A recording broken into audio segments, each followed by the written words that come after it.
Lo dijo en la primera hora. Muy bien, 7:15 en la mañana. Le envío un fortísimo abrazo a mi colega y amiga, la querida María Gracia Costa Lazo, que dice: el estiaje cíclico, ellos sí sabían que de octubre a marzo había estiaje, todos lo saben, todos saben que año a año incrementa entre un 5 y 10% la necesidad de energía. O sea, no se puede comparar la necesidad de energía que teníamos en 2015 o en 2011 con la que tenemos en 2023. Todo el mundo sabe que el parte térmico, dice Gracia, está obsoleto. Tenían que haber iniciado procesos de reparación hace mucho tiempo. Hace mucho tiempo se sabía que venía el fenómeno del Niño y que hicieron absolutamente nada. Así, tal cual, tal cual. Y esa es la naturaleza del comentario. La falta de previsión, el hecho de que básicamente hay que encomendarse a Diosito. Me dice Arturo, en la primera declaración que hace el ministro, que pusimos acá, él dijo que pasamos una transición donde el Estado tenía el monopolio de la electricidad. Entonces, ahí aún más la duda que planteo. Si lo que está pasando hoy, más allá de las condiciones climáticas, está claro que a nivel terrenal no se puede controlar la lluvia, ni el clima, ni mucho menos, pero puedes tomar previsiones frente a situaciones que pueden ocurrir. ¿Fue negligencia, torpeza, inoperancia, ineficacia? ¿O fue deliberado esto para favorecer a alguien? Pregunto, no acuso, pregunto. Con Belkis vamos a conversar la ronda de entrevistas correspondiente a la jornada del día de hoy. Giovanni Atariguana, director nacional de Unidad Popular, está con nosotros. Giovanni, ¿cómo le va?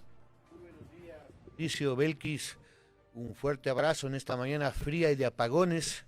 Felicitaciones por la nueva casa y bueno, estamos Muchas aquí gracias. para enfrentar la oscuridad con la luz del pueblo. Hablemos justamente de esta oscuridad. ¿Cómo cierra el gobierno del presidente Lazo desde la óptica de Unidad Popular? Estamos entrando al último mes, más o menos, de gobierno del presidente Lazo. Bueno, Guillermo Lazo va a pasar a la historia como uno de los peores gobiernos que ha tenido el Ecuador. Por su incapacidad, su inoperancia, su indolencia con las familias ecuatorianas, porque ha fracasado prácticamente en todas las áreas del gobierno: seguridad, educación, falta de cobertura de salud. Y la cereza del pastel, lamentablemente, es el tema eléctrico. Nos vuelven, como aquí se ha dicho, al pasado. Aquí el tema no es que así es la vida, aquí hay inoperancia programada, Fabricio. Es decir, todo este tema de no resolver el tema de la generación termoeléctrica, de no prever el tema del estiaje, tiene que ver con intereses económicos, por supuesto, y ya se han denunciado. La semana pasada hubo un ingeniero que ya presentó una denuncia sobre los sobreprecios en la importación de los nuevos generadores, lo que aquí se ha dicho, el negocio de las barcazas, la importación del gas, y entonces no les importa simplemente sacrificar al pueblo ecuatoriano, que vamos a pasar en estos meses, ojalá dure poco, no dure tanto, el tema de las molestias en la vida cotidiana, en lo que tiene que ver con la electricidad, que no solamente es un tema de comodidad, es un tema de producción, es un tema económico. A las pequeñas y medianas empresas, las MIPES, por supuesto, son las más afectadas, son las que trabajan precisamente en los horarios que hoy va a haber racionamiento. Entonces tenemos un gobierno que no solamente perdió el año, sino que debe ir al basurero de la historia. Y es un ejemplo que debe tomarlo en cuenta el presidente electo, porque tiene que mirarse en ese espejo. Si el gobierno de Guillermo Lazo ha fracasado, lo ha hecho porque su política económica, los intereses a los que ha servido, no han sido los del pueblo ecuatoriano. La nula inversión en lo social, la nula inversión en lo que son las responsabilidades del Estado, hoy nos están pasando factura. Entonces el presidente electo, Daniel Noboa, debe mirarse en ese espejo, porque si mantiene ese tipo de política económica, de establecer muy malas prioridades, no las de los 17 millones de ecuatorianos, sino de los grupos empresariales solamente, cuando la riqueza nacional, los fondos del petróleo y los impuestos se invierten no en el desarrollo del país, en generar empleo, en atender educación y salud, y se prefigura solamente los llamados compromisos internacionales, esa política de austeridad. El ministro Rosemena ahora termina el año diciendo que prácticamente no hay horas extras, no va a haber plata para los asesores en la asamblea. Ahora mismo en la asamblea. Efectivamente, entonces el presidente Noboa debe sacar las lecciones, porque si sigue esa misma política, evidentemente por el mismo camino iría al fracaso. Premeditado llevarnos a este punto, como he podido leer en las últimas horas por parte de varios analistas y críticos, o pura negligencia e incompetencia. Yo creo que es, decía ahí, lo que se llama la obsolescencia programada, ¿no es cierto? Cuando cada cierto tiempo los fabricantes de los, sobre todo equipos electrónicos, están preparados para que tengamos que renovar equipos cada 2, cada 3 años. Es algo similar, es una incapacidad programada. Sí, ellos sabían que venía este viaje, ellos dejaron de invertir en sus responsabilidades de mantenimiento, de renovación del parque termoeléctrico, y no solamente este gobierno, veamos qué ha pasado con Toachi y Pilatón, cuántas décadas han pasado y efectivamente ese podría ser parte de la solución porque está en otra cuenca hidrográfica distinta a la que hoy tiene Pauta y Mazar, por supuesto. Entonces vemos que hay intereses que efectivamente se conjugan para perjudicando a los ecuatorianos, a millones de hogares que ahora vamos a sufrir los apagones, simplemente para que otros empresarios hagan sus negocios jugosos en importación de generadores, en procesos de emergencia que no están muy claros. Reitero, la semana pasada ya hubo una denuncia sobre el sobreprecio de los generadores eléctricos, lo hizo un especialista, entiendo yo, pero por supuesto hay negocios. Es como el tema de las refinerías, Fabricio Belkis, no se da paso porque hay quienes están en el negocio de la intermediación de la importación de combustibles. Entonces, lamentablemente, mientras el Estado ecuatoriano esté dirigido por gente inescrupulosa que solamente ve el negocio y sus intereses y no el desarrollo del país, efectivamente no vamos a salir adelante. Ahora, es inevitable preguntarle, y otra vez, cuando usted critica al gobierno del presidente Lasso, hay voces que dicen con qué cara critican, sí, no en 2021, pero sí en 2017, ustedes en segunda vuelta llamaron a votar por Lasso y no por Moreno. Fabricio, nosotros hemos sido siempre coherentes. En la 2021, que es la que cuenta, nosotros llamamos a votar nulo porque sabíamos que el programa económico, el contexto histórico, nos planteaba un modelo que se probó, fracasó, como en el caso del señor Guillermo Lasso. Pero lo más importante, durante los 2 años y medio del presidente Lasso, siempre estuvimos en la oposición, primero denunciando y contraponiendo alternativas a la política económica del régimen de Guillermo Lasso.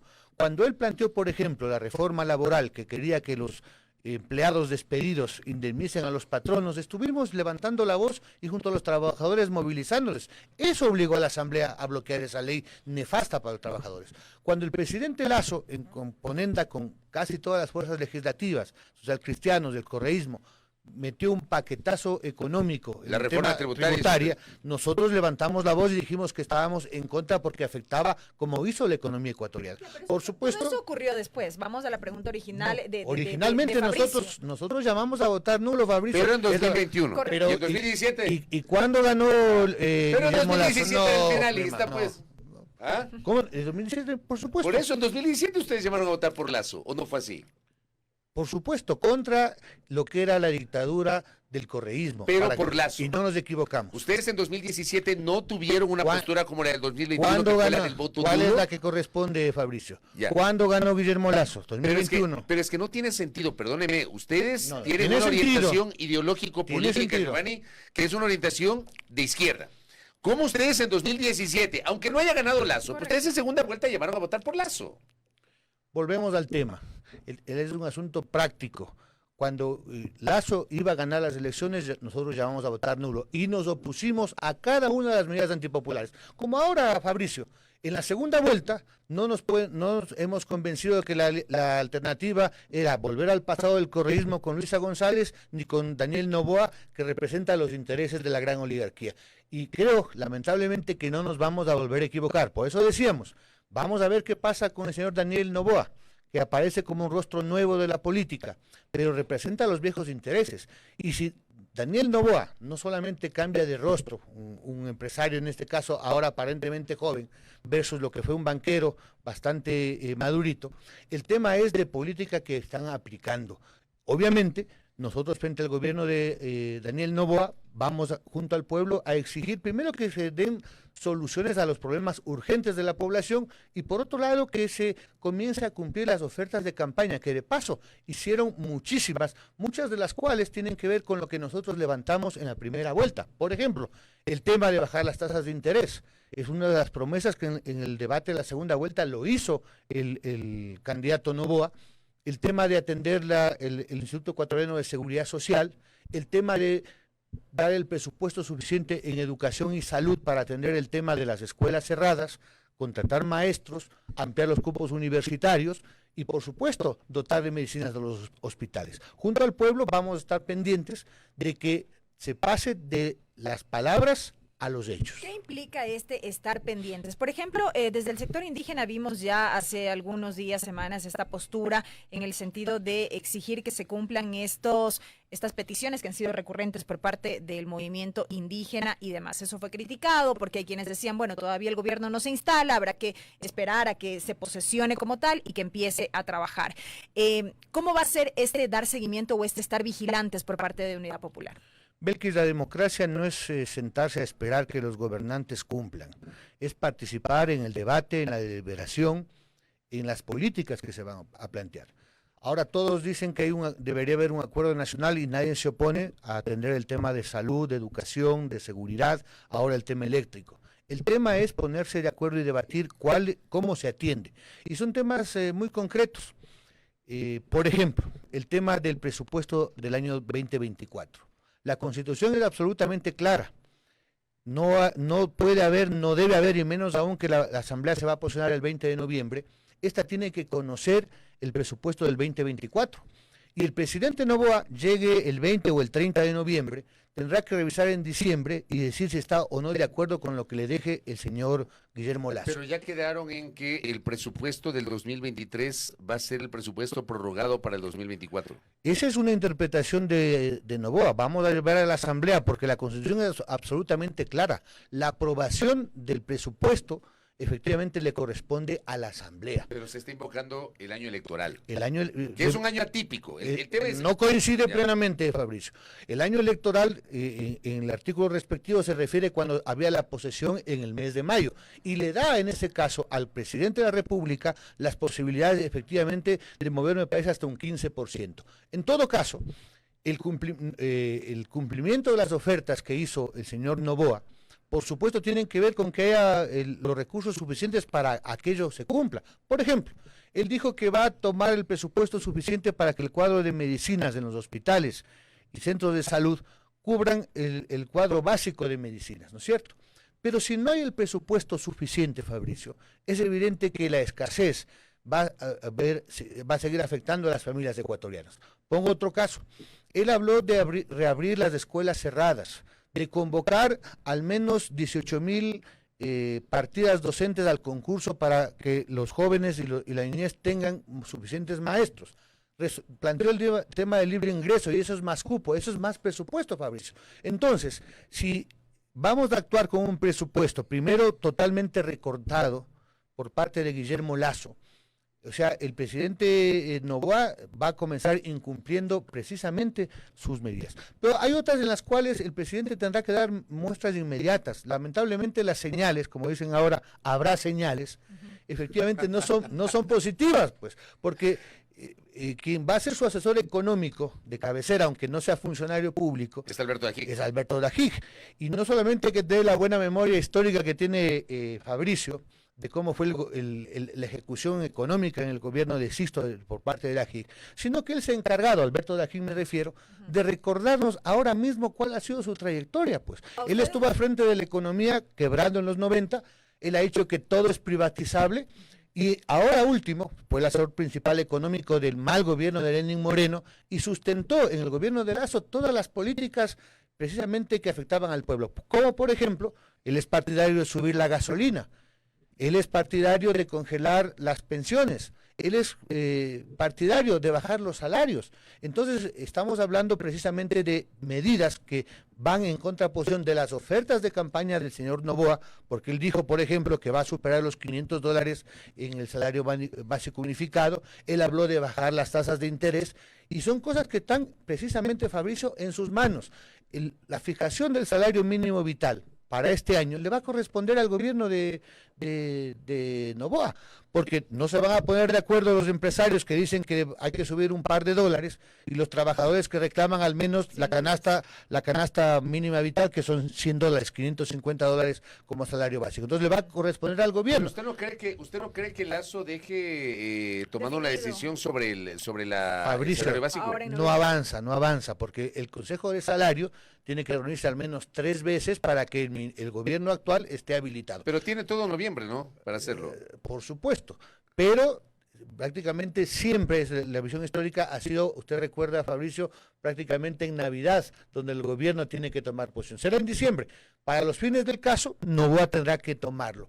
En todo caso, son elementos que van a marcar la política económica de un régimen que ha ofrecido el oro y el moro, que asumió varias de las banderas del movimiento social y que, como dice el pueblo, ahora queremos ver que comience a cumplir efectivamente los elementos. Antes de ponerse a pensar en el tema solamente de una consulta popular, yo creo que el pueblo efectivamente lo que quiere es solución a sus problemas más apremiantes. Justamente sobre eso quería consultar. ¿Cuál es la postura de Unidad Popular respecto a la intención de consulta popular por parte del gobierno de Daniel Noboa?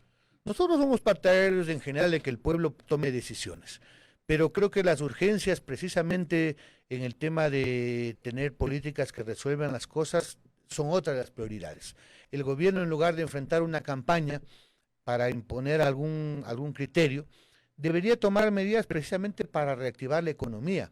Debería dar paso a la baja de interés, donde él tiene mayoría en la Junta Monetaria, por ejemplo, en el tema de las obras, y no meter al país a un debate. Pero si lo hace, habrá que hacerlo sobre temas sustanciales. Por ejemplo, yo noto que hay bastante improvisación por parte del presidente, porque en el debate de la segunda vuelta, Fabricio, usted recuerda, no atinaba a decir qué mismo va a consultar. Ahora se habla de que será el tema de las Fuerzas Armadas y la seguridad. Ese es un tema que va vía enmienda. Es más, en la Asamblea Nacional hay un informe para segundo debate. Es decir, es vía reforma parcial de la Constitución y en la Asamblea ya hay hay un documento que está para segundo y definitivo debate. Por supuesto. No tengo dudas que la Asamblea lo va a aprobar, necesita el 92, pero luego de eso, la norma dice que dentro de 45 días hay que ir a referéndum ratificatorio. Por supuesto. No es así nomás. Creo que esa parte creo que no le contaron al presidente. Y creo que es un tema sustancial porque efectivamente hay falta de experiencia en el manejo de los asuntos del Estado. Cuando tienes un candidato presidencial, ahora un presidente electo, que decía que la CENACYT le va a colocar en el Ministerio de Salud, nos muestra de cuerpo entero, por lo menos, así decirlo suavemente, la falta de experiencia. Ojalá, efectivamente, por el bien del país, haya una mínima sensibilidad social. Nosotros no nos hacemos muchas ilusiones. Y en democracia, por supuesto, tanto en la Asamblea, donde estamos representados, como junto a las organizaciones sociales, vamos en todos los aspectos a presentar alternativas, propuestas, requerimientos, y de llegar al caso, por supuesto, si es que hay políticas que afecten al pueblo. Pongo un ejemplo. ¿Qué pasa si el señor Noboa le hace caso a Alberto Dají y nos dice que en el mes de enero o febrero sube la gasolina? Evidentemente, nosotros, Comunidad Popular, vamos a estar junto al pueblo diciendo que en las condiciones de crisis que afrontan millones de ecuatorianos sin trabajo, con alto costo de la vida, una elevación de los combustibles sería efectivamente meterle leña al fuego. Correcto, Giovanni, gracias por el tiempo. Muy Gracias. Gracias. Giovanni Atariguara, director nacional de Unidad Popular, haciendo un análisis desde su óptica sobre el cierre del gobierno del presidente Lasso, lo que se viene con el presidente Daniel Noboa y la postura de esta organización política. 7:33. Primera plana. Todas las noticias, todas las voces.